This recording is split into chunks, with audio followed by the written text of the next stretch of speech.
এগুলো কোনো গাল গল্প নয়, কোনো কেচ্ছা কাহিনী নয়, এগুলো কিন্তু ইসরায়েলি রিওয়ায়াতও নয়, সহিহ হাদিস। এগুলা নবী সাল্লাল্লাহু আলাইহি ওয়াসাল্লাম হাদিসগুলো বলেছেন। এক সরিষা দানা পরিমাণ মিথ্যা নাই এখানে। এখান থেকে বলতে যাচ্ছিলাম, দোয়া কবুলের অন্যতম একটা উপায় হচ্ছে আপনি কোনো ভালো কাজ করেন গোপনে, যেটা আল্লাহ ছাড়া কেউ জানে না, ওর ওসিলা করে আপনি আল্লাহর কাছে যান, দোয়া কবুল হবে ইনশাআল্লাহ।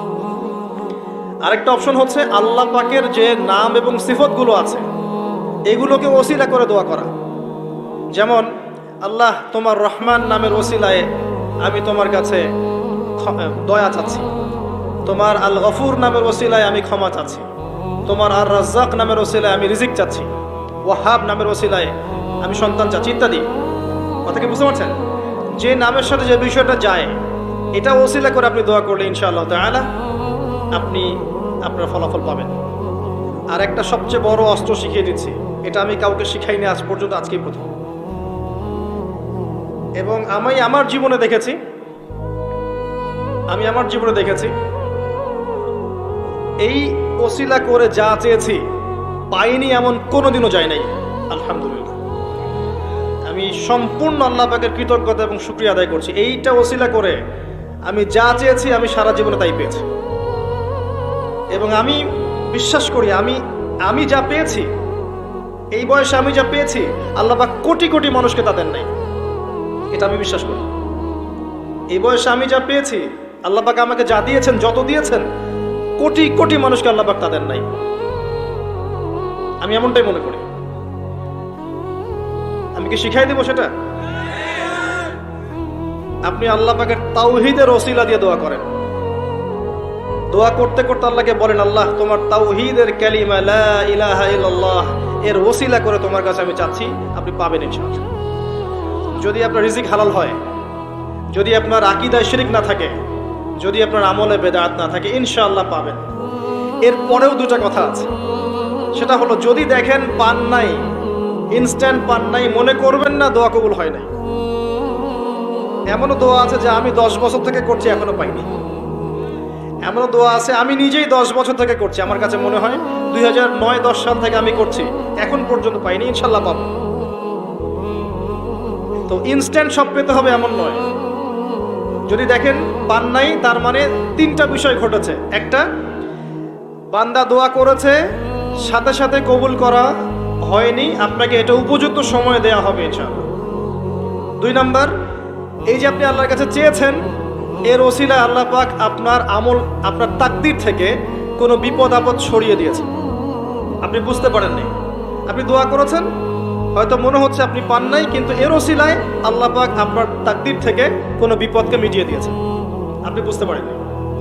আরেকটা হচ্ছে দুটার কোনোটাই হয়নি, পরকালে কিয়ামতের মাঠে আল্লাহ আপনাকে দিবেন জন্য জমা রেখেছেন। অতএব দোয়া করলে কোনো লস নাই। বেশি বেশি দোয়া করবেন, সেজদায় বেশি বেশি দোয়া করবেন, ফরজ সালাতের আগে পরে করবেন, নরমালি হাত তুলে দোয়া করবেন, নফল নামাজ পড়ে করবেন, দান সাদাকা করে করবেন, কোরআন তেলাওয়াত করে করবেন, দোয়া বাড়িয়ে দেন।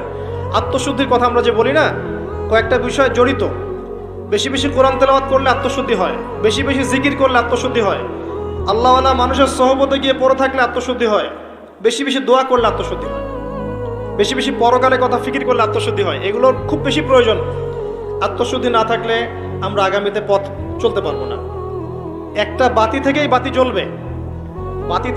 জ্বলবে ইনশাআল্লাহ। আপনি নিজেকে ছোট মনে করেন না, তুচ্ছ মনে করেন না। একটা বাতি থেকেই 1000টা বাতি জ্বলবে ইনশাআল্লাহ। আগে নিজে ঠিক হন, তারপরে কু আনফুসাকুম ওয়া আহলিকুম নারা, নিজে জাহান্নামের আগুন থেকে বাঁচো, পরিবারবর্গকে বাঁচাও। পরিবারকে বাঁচান ভাই। পরিবার খুব কঠিন জিনিস, কারণ পরিবার কথা শুনতে চায় না। হ্যাঁ, দেখবেন মানুষ কথা শুনবে, পরিবারের লোক কথা শোনে না, এমন হবে। ওইখানে আপনাকে সবর করতে হবে। যদি দেখেন যে শেষমেশ দাওয়াত দিতে দিতে বুঝাতে আর কথা শোনেই না, আপনি আলাদা হয়ে যান, তাও কথা বুঝতে পারেন নাই, আসহাবুল কাহাফের মতো হয়ে যান, তারপরে আপোষ করেন না অন্যায়ের সাথে। কারণ এই ফিতনাগুলো আপনাকে আল্লাহর পথে চলতে দিবে না, বাধা দিবে, সারাদিন দুনিয়ার ফিতনায় ব্যস্ত রাখবে আপনাকে। এর আগে সূরা আল ইমরানের 102 নম্বর আয়াত আছে, ইয়া আইয়ুহাল্লাযীনা আমানু ইত্তাকুল্লাহ, আল্লাহকে ভয় করো, হাক্কা তুকাতিহ, ভয় করার মতো ভয় করো, ওয়ালা তামুতুন্না ইল্লা ওয়া আনতুম মুসলিমুন, পরিপূর্ণ মুসলিম না হয়ে মৃত্যুবরণ করো না। কিভাবে পরিপূর্ণ মুসলিম হবে?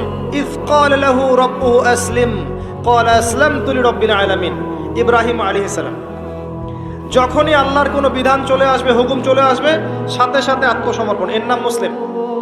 বলবে না যুক্তি কি, দর্শন কি, বিজ্ঞান কি, জিজ্ঞেস করবে না, সে আত্মসমর্পণ করবে, এর নাম মুসলিম। প্রত্যেকটার পিছনে যুক্তি, বিজ্ঞান, দর্শন থাকবে ঠিকই, কিন্তু আপনার বুঝে নাও আসতে পারে, আপনার বুঝে নাও আসতে পারে। বুঝে না আসলে এর মানে এই নয় যে ওর মধ্যে কোনো বিজ্ঞান নাই, কোনো দর্শন নাই, কিছু নেই। ইব্রাহিম আলাইহিস সালামকে বলা হয়েছে সন্তানকে জবাই করো, জিজ্ঞেস করেননি এটা তো আনসাইন্টিফিক, কেন করব, যুক্তি কি, জিজ্ঞেস করেছেন? স্ত্রীকে রেখে আসো, বাচ্চাকে রেখে আসো, জিজ্ঞেস করেছেন? জনমানসূন্য জায়গায় আল্লাহ কি করব, কেন রেখে আসবো? ইসলাম এর নাম, ইসলাম এর নাম, এর নাম নয় এই সেজদা করো, সেজদা করো আদমকে, সে বলছে খলাকতানি মিন নার খলাকতাহু মিন তিন, এর নাম ইসলাম নয়। কথা কি বুঝতে পারছেন? যুক্তি দিচ্ছে উল্টা, আমাকে সৃষ্টি করেছে আগুন দিয়ে, তাকে মাটি দিয়ে, কেন আমি সেজদা করতে যাবো? এর নাম মুসলিম নয়, এর নাম ইসলাম নয়। ইয ক্বালা লাহু রাব্বুহু আসলিম ক্বালা আসলামতু লিরাব্বিল আলামিন, এর নাম ইসলাম। ইব্রাহিম আলাইহিস সালাম